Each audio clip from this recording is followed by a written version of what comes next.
আমরা সকলেই তো আয়তক্ষেত্রের ক্ষেত্রফল জানি, তাই না? যে আয়তক্ষেত্রটা এরকম শেপ হয়ে থাকে, তার দৈর্ঘ্য থাকে, প্রস্থ থাকে। যখন আমরা দৈর্ঘ্য আর প্রস্থ গুণ করে দেই, ব্যাস আয়তক্ষেত্রের ক্ষেত্রফল বের হয়ে যায়। এখন চিন্তা করো, আমার কাছে এই মুহূর্তে এই যে একটা কি আছে, বৃত্তক্ষেত্র আছে, তাই না? আবার হাতে এখানে আছে, এই যে এখানে আছে, এরকম কিছু জিনিসও আছে।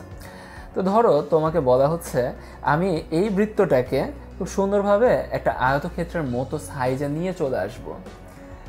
আয়তক্ষেত্রের ক্ষেত্রফল বলো, বৃত্তক্ষেত্রের ক্ষেত্রফল বলো, যে কোনো ক্ষেত্রের ক্ষেত্রফল বলতেই বোঝায় ভেতরের জায়গাটুকুর পরিমাণ কতটুকু, এইটার মান বের করা। আমরা বৃত্তের ক্ষেত্রফলের সূত্র বের করে নিয়ে আসব। দেখো এই যে এটা একটা বৃত্ত, আমি যদি এটার কেন্দ্র দিয়ে এইভাবে ভাগ করা শুরু করে দেই, ধরো এইভাবে ভাগ করলাম, ভাগ ভাগ ভাগ, বেশ কিছু ভাগ করে দিলাম।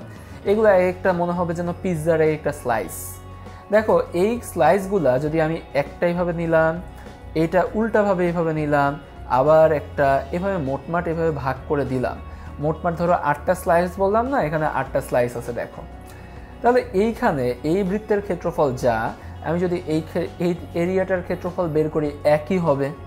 তাহলে ধরো আমি বৃত্তের ক্ষেত্রফল মানে এইটার ক্ষেত্রফল একই কথা, ওকে। এখন এইটার শেপ তুমি অলরেডি দেখতে পাচ্ছ অনেকটা সামান্তরিকের মতো হয়ে গেছে। ধরো আমি এটাকে আরও গিজি আরও অনেকগুলা ছোট ছোট ভাগে ভাগ করে দিয়েছি।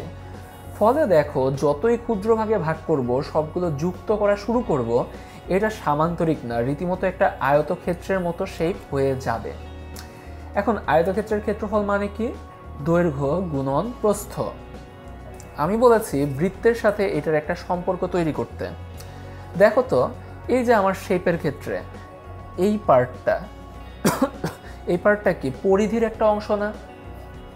পুরোটা যদি পরিধি হয়, দেখো পুরোটার অর্ধেক অংশ হয়তো এখান থেকে এতদূর পর্যন্ত যা আছে তা হলো গিয়ে পরিধির অর্ধেক অংশ, এবং বাকি অর্ধেক অংশ এই যে এই পার্টগুলো হলো গিয়ে পরিধির বাকি অর্ধেক অংশ।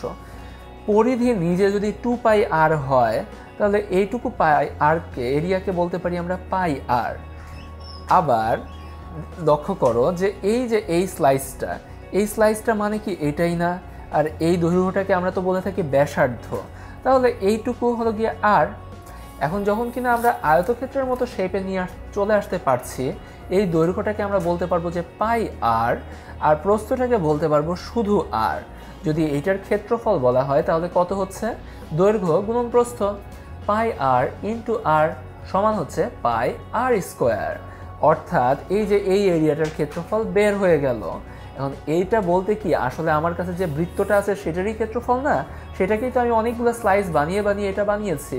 তাহলে পুরো বৃত্তের ক্ষেত্রফল হচ্ছে পাই আর স্কোয়ার, যেখানে আর বলতে বোঝাবে ওই বৃত্তটার ব্যাসার্ধ। তাহলে যে কোনো বৃত্তের ক্ষেত্রফল যদি তোমাকে বলা হয় বৃত্তের ক্ষেত্রফল কত, তুমি বলবা যে পাই গুণন ব্যাসার্ধ স্কোয়ার বা আর স্কোয়ার, ব্যাসার্ধ স্কোয়ার, ব্যাস বৃত্তের ক্ষেত্রফল বের হয়ে যাবে। আমরা পরের ভিডিওগুলোতে এই বৃত্তের ক্ষেত্রফল বিষয়ক বেশ কিছু গাণিতিক সমস্যা সমাধান করব। আমাদের সাথেই থাকো।